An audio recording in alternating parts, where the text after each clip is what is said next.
Hello, everyone. This is Ranger J 1999 from the Reality Skewed Gamers, welcoming you to another lore video, a series that we are doing for characters that exist in the Star Wars mythos, canon and non-canon, that are being introduced to the Star Wars Galaxy of Heroes mobile game, or already exist in the Star Wars Galaxy of Heroes game. And today it'll be the former, not the latter, as I have a new character coming into the game, and we're going to continue giving you the lore, the big lore about these characters.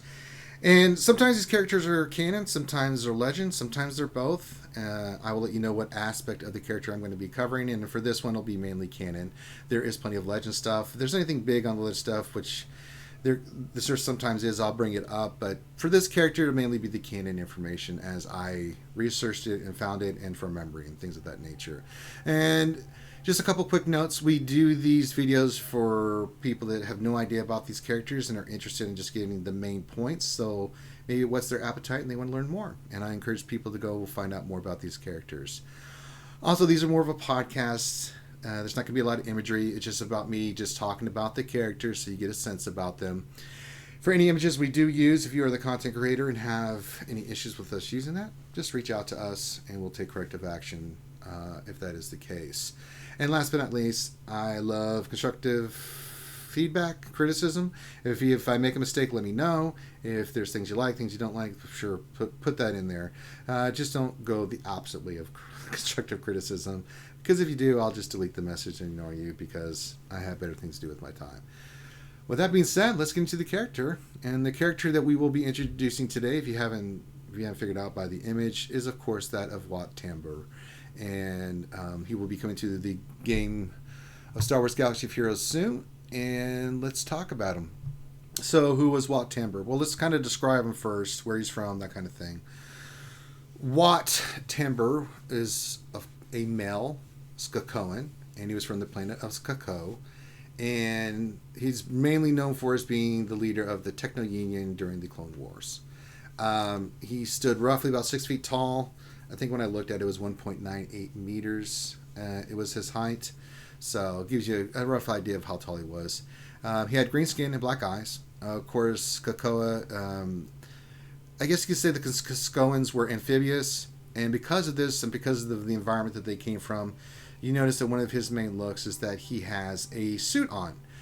Now, this is nothing new in the Star Wars mythos and universe. To give an example, Plo Koon wore a mask because he had to have a certain type of atmosphere that he breathed. For Wat and his people from his homeworld, they had to not only have a breathing kind of apparatus, but a suit apparatus because they were used to a certain type of pressure. So it was a dual feature suit that allowed them not only to breathe the atmosphere, the air that they needed, but also to keep at a certain pressure. So, kind of a cool fact about that. Now, let's get into the character history a little bit, background, and then get into what he's known for. So, he left his home at an early age, and he shows up on the world of Metalorn. He becomes part of the Techno Union, and the Techno Union was basically a corporation. It's the simplest way to put it. They were into massively making profits, like all corporations were.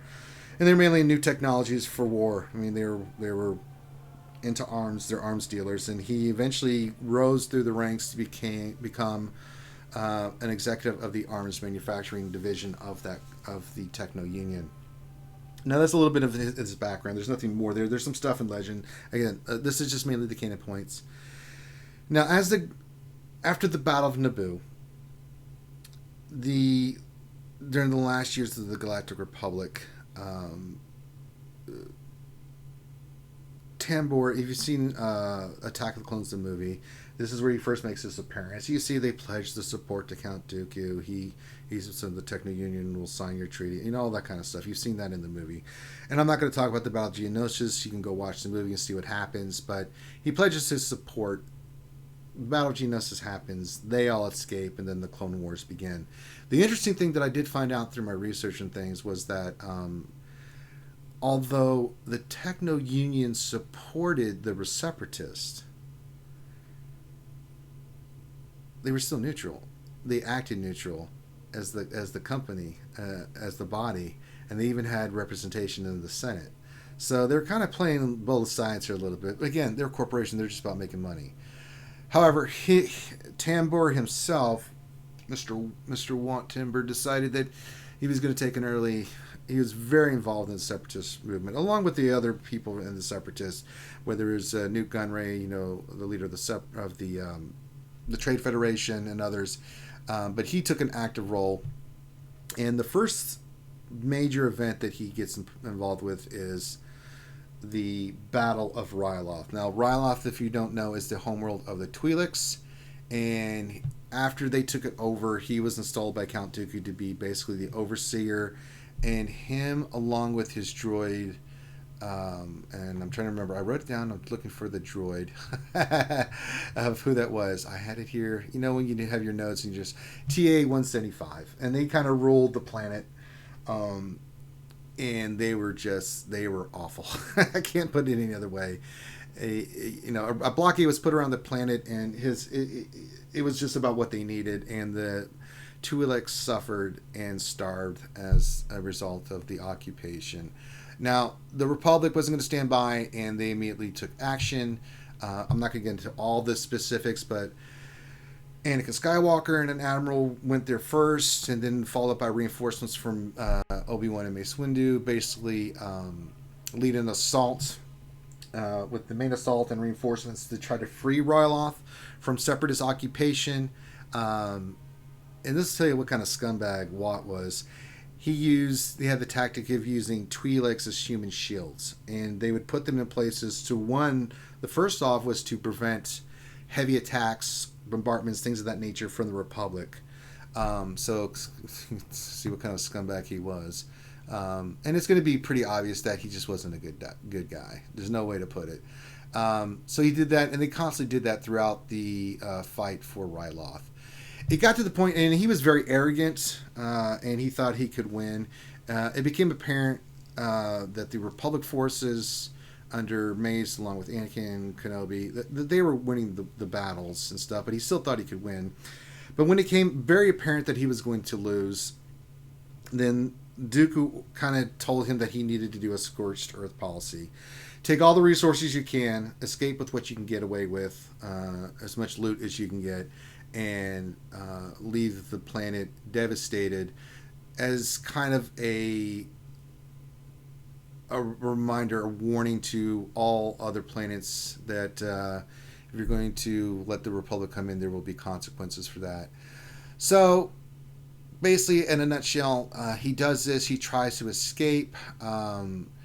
He's unsuccessful. He gets captured, or he's prevented from leaving, and he ends up surrendering and to the Republic forces, and that ends the occupation of Ryloth. Now, after Ryloth, he was captured, of course, by the Republic. However, he was freed, and he went back and joined the Techno Union. Now, during this time, he gets in hold of an ARC trooper, designated CT-1409. Of course, that turns out to be Echo, and he uses Echo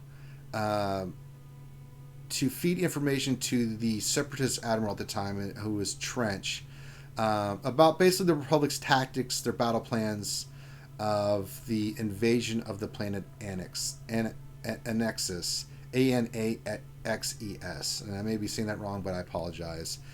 And so he started doing that, but then Republic forces went in, along with Rex and some other characters you're familiar with.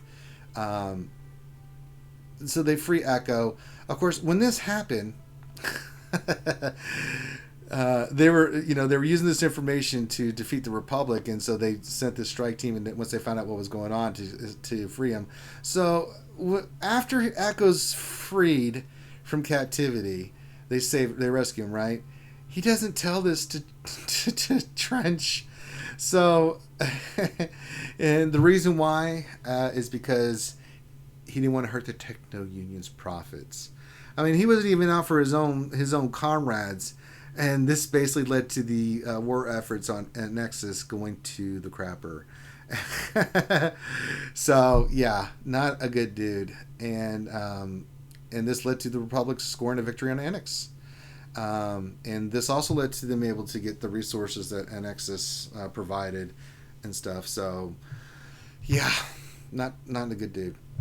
So let's talk about his ending. Now, I didn't have a date of birth of him, as I said. I do know when he dies, and that is 19 BBY.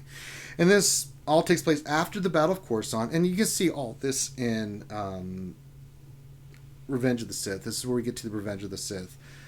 If you haven't seen the movie, in a nutshell, what happens? Battle of Coruscant happens. The Separatists lose. Palpatine's rescued. The Separatists flee temporarily to Utapau. From Utapau, now that Dooku dies, or he's dead, General Grievous takes over. He then takes them to Mustafar, which was, everyone's like, why Mustafar? Well, one of the reasons why is that the Techno Union had trade agreement with them, and they had mining facilities, things of that nature there, and so it made sense that that would be a great place to hide out. So that's where the Separatists went. Then all the events happened in Revenge of the Sith. You can watch that. Palpatine orders, after the Separatists to surrender, he sends Anakin, who is now Darth Vader, there, and Darth Vader butchers them and executes all of them. And if you haven't seen the movie, I highly encourage you to go see the movie, because that's kind of where that takes place. Now, and that's how he dies. There's a scene where you can see Anakin where he turns his head and looks, his eyes are like the Sith color, and in the background there's a dude standing behind him. Well, that's old Wat. That's old Wat there, and he eventually gets stabbed with the lightsaber like all the other Separatists, and that is the end of him. Now, it's interesting, after he dies and after the events of Revenge of the Sith, the Empire assumes control of the Techno Union's assets. And one of the things that they do take over, well, let me back up a second. So one of the things at an early age that he discovered is he acquired the 000 protocol personality matrix. And that was a kind of a, how do I describe this? It was some kind of personality thing for that he had discovered that had been created long before, that he had studied and he was trying to do something with, but he never did, and it eventually ends up, after he dies, in the hands of Dr. Aphra, which you can kind of read in the comic books and stuff like that, and it ends up in the Empire's hands, and that's where the end of it. So kind of cool that was something from in the background. Now, he was very inventive. Obviously, technology was something that he was into, but he was just a bad dude. I mean, I would use harsher words, but there's not much more to put about this. He was just one of the most ridiculous characters I've ever read about. I mean, the fact that he would use Twi'leks in the way he did, the way that he treated their planet, the way he treated the people, it was all about business. It was about business as a military commander, being a military commander, and he was unbelievably ruthless. He did not care about the lives of anybody, not allies, not anybody else. I mean, if you were any kind of living being, you did not want to be around this guy, because if it wasn't to anything that was towards his goals and ends, then you basically were kind of something he didn't care about. So, kind of a scummy dude. So, kind of funny how karma comes back around to where he gets his comeuppance. I like that, when someone gets their comeuppance. But yeah, that's kind of him in a nutshell. There's a lot of stuff on him on Legends that you can look at. These are kind of the big things, and there's more into it that you can read there. He's a secondary character. He's a background character. He did play some parts in the Clone Wars, the animated series.